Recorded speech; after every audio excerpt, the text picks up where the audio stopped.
کیوں فرض ہے؟ کیونکہ اللہ کریم نے ان کا کس کتاب میں دیا ہے؟ بیوی کی جائیداد سے شوہر کا حصہ، اندازہ لگانا کس کا حکم ہے؟ نماز والا بھی، اور نماز کا حکم کس کتاب میں ہے؟ بیوی کی جائیداد میں شوہر کا حصہ ہے، یہ کس کتاب میں ہے؟ پھر کوئی فرق رہ گیا؟ وجہ کیا ہے؟ اس کا ہمیں پتا ہے کہ وہ فرض ہے، اس کو ہم نے کبھی سیکھا ہی نہیں، اس کو ہم نے کبھی، حالانکہ روایات میں آیا پوری شریعت کے علوم ایک طرف اور اکیلا وراثت کا علم ایک طرف، اس کو آدھا علم قرار دیا گیا ہے۔ وراثت کے علم کو پوری شریعت کے علوم ایک پلڑے میں رکھ دو اور اکیلا وراثت کا علم ایک پلڑے میں رکھ لو، وزن برابر ہے۔ کتنی اہمیت دی ہے سرکار علیہ السلام نے وراثت کے مسائل کو۔ وجہ کیا تھی؟ کیونکہ آپ کے آنے سے پہلے اس معاملے میں، اس باب میں، اس شعبہ میں انتہائی ظلم و ستم سے لوگ کام لیتے تھے، تو سرکار ہر وہ کام، اس کی عزت سرکار نے بڑھا چڑھا کے بیان کر دی جو آپ کے آنے سے پہلے لوگوں کے ہاں ذلیل ہوتا تھا، اس شعبے کو آپ نے عزت ادا فرما دی۔ آپ دیکھیں عورتوں کی عزت نہیں ہوتی تھی، سرور دو جہاں نے ان کو عزت کا تاج پہنا دیا۔ عورتوں کو لوگ منحوس سمجھتے تھے، سرکار نے فرمایا نہیں، انہیں منحوس مت سمجھنا، یہ تو بہت عزت والی چیز ہے اگر یہ اپنی عزت خود کرتی رہے تو۔ عورت معنی چھپانے کی چیز، عورت کا معنی کیا ہے؟ چھپانے کی۔ اگر یہ شریعت کے مطابق اپنے آپ کو باپرد بنا لے تو اس کا اللہ کے ہاں بڑا رتبہ ہے، اللہ کے ہاں بڑا رتبہ ہے۔ یہ آ گئی بیوی کی جائیداد سے شوہر کا حصہ۔ اب دوسری صورت، اگر شوہر کا انتقال ہو جائے تو بیوی کا بھی حصہ ہونا چاہیے کہ نہیں ہونا چاہیے؟ انصاف تو یہی ہے، جب اس کے حصے سے اس کو دیا جا رہا ہے تو اس کے حصے سے اس کو بھی ملنا چاہیے۔ اللہ کریم نے ارشاد فرمایا وَلَهُنَّ، اور بیویوں کے لیے، وَلَهُنَّ اور الربع، چوتھا حصہ ہے۔ کتنا ہے؟ مما، ہر اس مال میں ترکتم، جس کو شوہر چھوڑ کے چلا گیا، جس کو شوہر چھوڑ کے، خواہ وہ کوئی چیز ہی ہو، اس کی گاڑی ہے، موبائل ہے، کمپیوٹر ہے، پلاٹس ہیں، بینک بیلنس ہیں، کسی بھی طرح کی کوئی چیز ہے، ہو اس کی ملکیت شوہر کی، تو بیوی کا کتنا حصہ ہے پہلی صورت میں؟ یہ صورت ہے کون سی؟ اِلَّمْ يَكُنْ لَكُمْ وَلَدٌ، اگر اولاد نہیں ہوئی تو شوہر کی جائیداد سے بیوی کا حصہ، اور اسی صورت میں شوہر کا کتنا حصہ رکھا تھا؟ اصل وجہ یہ ہے عورت اور مرد نصف نصف رہتے ہمیشہ۔ آپ اندازہ لگائیں، لڑکے کو پچھلے اتوار آپ نے سنا لڑکی کی بمانت کتنا ملتا ہے؟ دگنا۔ تو یہاں بھی اگر آپ اندازہ لگائیں گے تو منمن وہی صورت حال آئے گی۔ اس کو نصف اولاد نہیں ہے شوہر کو، اور بیوی کو کیا دے دیا؟ چوتھا دے دیا۔ اگر اولاد نہیں، اِلَّمْ يَكُنْ لَكُمْ وَلَدٌ، اگر تمہاری اولاد نہیں ہے تو پھر تمہاری بیوی کو تمہاری پوری جائیداد سے کتنا حصہ ملے گا؟ مثلا 20 لاکھ روپے ایک شوہر نے چھوڑے، تمام چیزیں ملا کے 20 لاکھ کی ملکیت بنی، فرض کیا ہم نے، اور اولاد نہیں ہے تو بیوی کو کتنے لاکھ دینے پڑیں گے؟ چوتھا حصہ بیوی کا۔ دوسری صورت فَإِن كَانَ لَكُمْ وَلَدٌ، اور اگر تمہاری اولاد ہو، دوسری صورت آ گئی، اگر اے شوہرو تمہاری اولاد ہو، فَلَهُنَّ، تو تمہاری بیویوں کا جو حصہ ہے، الثمن، الثمن، آٹھواں۔ کون سا حصہ ہے؟ آٹھواں۔ اب 20 لاکھ والی مثال جو فرض کی، اگر اولاد موجود ہے تو بیوی کا حصہ 2.5 لاکھ روپے بنے۔ کتنا بنے گا؟ 2.5 لاکھ روپے بنے۔ مما ترکتم، ہر اس مال میں سے اس کا حصہ جو تم چھوڑ کے گئے ہو، جو تم کیا کر کے گئے ہو؟ چھوڑ کے گئے ہو۔ اب آپ اندازہ لگائیں، میں نے کچھ ورثاء کو چھوڑ دیا، میں چاہتا ہوں آج قرآن کی روشنی میں یہ کس اختتام کو پہنچ جائے، اگلے درس سے حدیث مبارکہ سے ہی آئے۔ کچھ ورثاء کو چھوڑ دیا جن کا ذکر مسائل میں ہم انشاءاللہ عرض کر دیں گے۔ اب یہ احکامات ہیں قرآن مجید فرقان حمید میں اللہ کریم کے کس باب میں؟ وراثت کن مسائل میں؟ وراثت کے مسائل میں. کن مسائل میں؟ اب اللہ کریم آگے فرما رہا ہے کہ جو اس طرح کر لے وہ تو بچ گیا، کیونکہ اس نے اللہ کا حکم مان لیا. جو بھی آپ کو ذکر کیا جو اس طرح کر لے وہ تو بچ گیا. اور اگر کوئی اس طرح نہ کرے تو اب قرآن کو سننا. مالک فرماتا ہے تلک حدود اللہ. یہ جو تم نے پیچھے سنا ہے نا، یہ آج تیسرا اتوار ہے، جو کچھ بھی پیچھے آیا فرمایا تلک حدود اللہ، یہ اللہ کی حدیں ہیں. یہ اللہ کی کیا ہے؟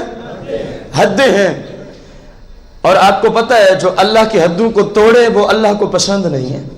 ان اللہ لا يحب المعتدین، بے شک اللہ کی حدوں کو توڑنے والے اللہ کو پسند ہی نہیں ہے. وہ اللہ کے محبوب ہو ہی نہیں سکتے جو اللہ کی حدوں کو توڑ ڈالیں.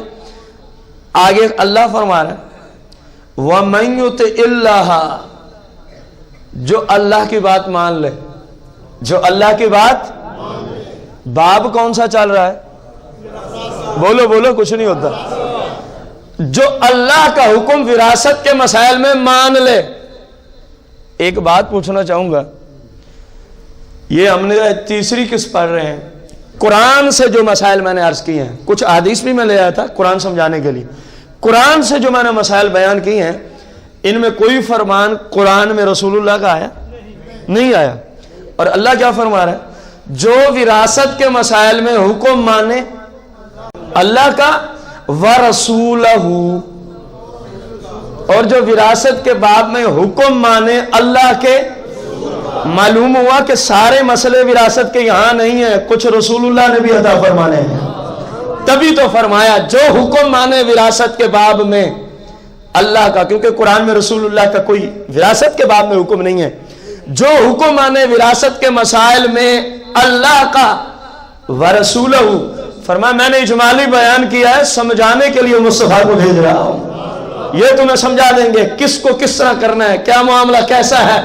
گویا اللہ کی شریعت کو پائے تکمیل تک پہنچانے کے لیے اللہ قانون دے رہا ہے. اے لوگو مصطفیٰ کریم آ رہا ہے، اے لوگو میرے محبوب آ رہے ہیں. جہاں جہاں بھی شریعت میں تمہاری پریشانیاں ہوں گی، پریشان نہیں ہونا. مشکل میں مرنے کی حاجت نہیں ہے. مشکل آ جائے کوئی اتنا بڑا مسئلہ نہیں ہے. مسئلہ تب ہے جب مشکل کشا ہی پیدا نہ ہوا ہو. تم پریشان نہ ہونا، تمہاری ہر مشکل کے لیے میں نے مصطفیٰ کریم کو مشکل کشا بنا کے بھیج دیا ہے. فرمایا میری بھی مانے اور وراثت کے باب میں میرے. یدخلہ جنات، پھر جو مان لے یدخلہ جنات، اللہ اس کو کہاں داخلہ عطا فرمائے گا؟ جنت میں. تجری من تحتها الانہار، اس جنت کے نیچے نہریں.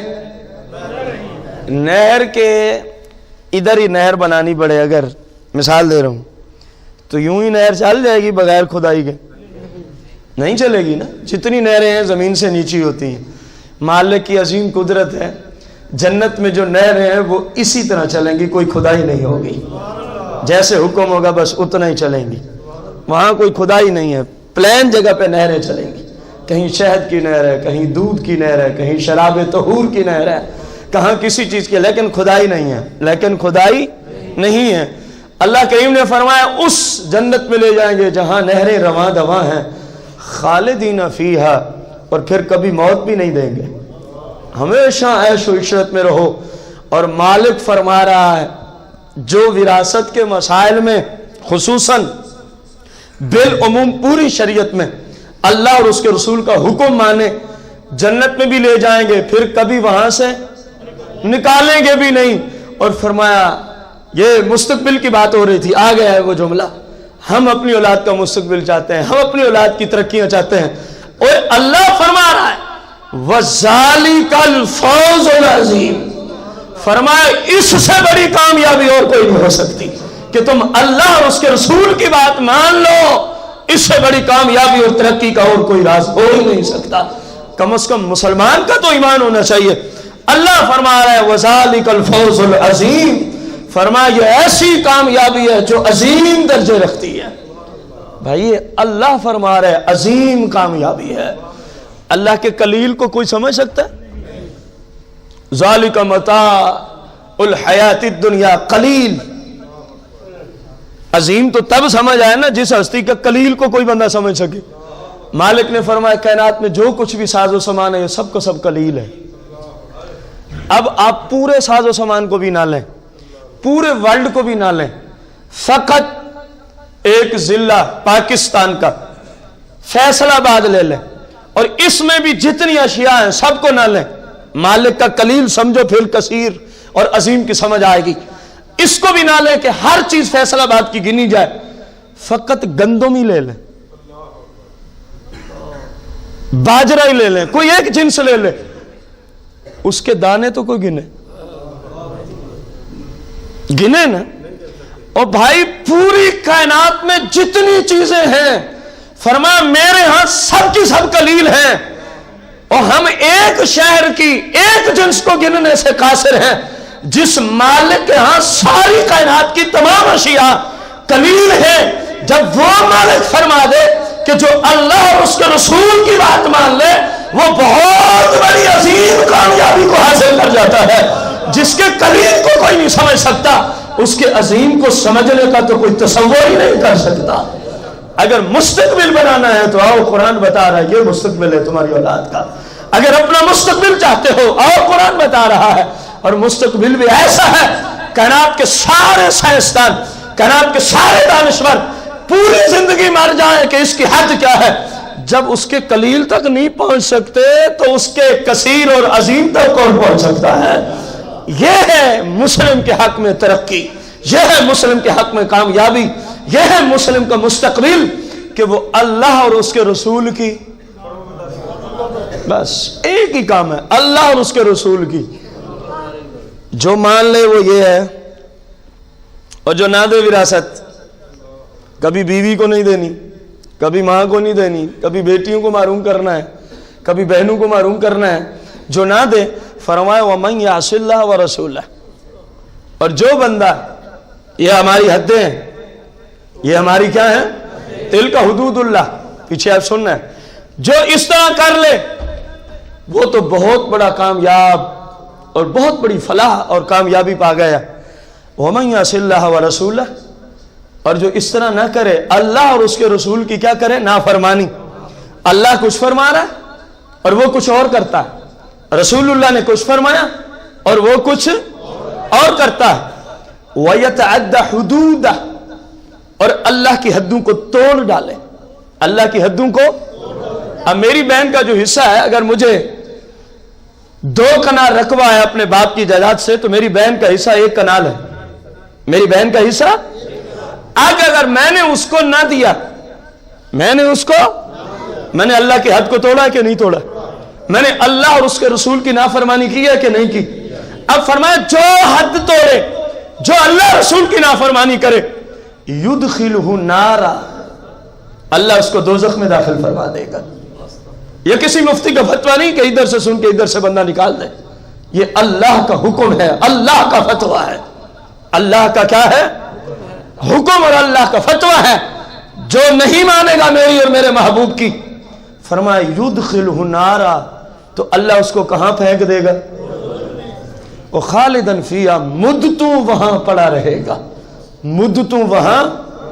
وَلَهُ عذاب مہین, اور اس کے لیے عذاب مہین. مہین کہتے ہیں خواری اور ذلت کے عذاب کو. اس کے لیے ذلت اور خواری کا عذاب ہم نے تیار کر رکھا ہے جو میری اور میرے محبوب کی بات نہ مانے, جو میری اور میرے محبوب کی. یہاں تو نظام تھا وراثت کی دنیا میں, لیکن پوری شریعت میں جو اللہ اور اس کے رسول کا حکم نہ مانے اس کا حکم یہی ہے, اس پہ اللہ کا فتویٰ یہی ہے کہ یدخل نارا, تجھے میں کہاں داخل کروں گا. قرآن میں کس کس کو شک ہے, معاذ اللہ.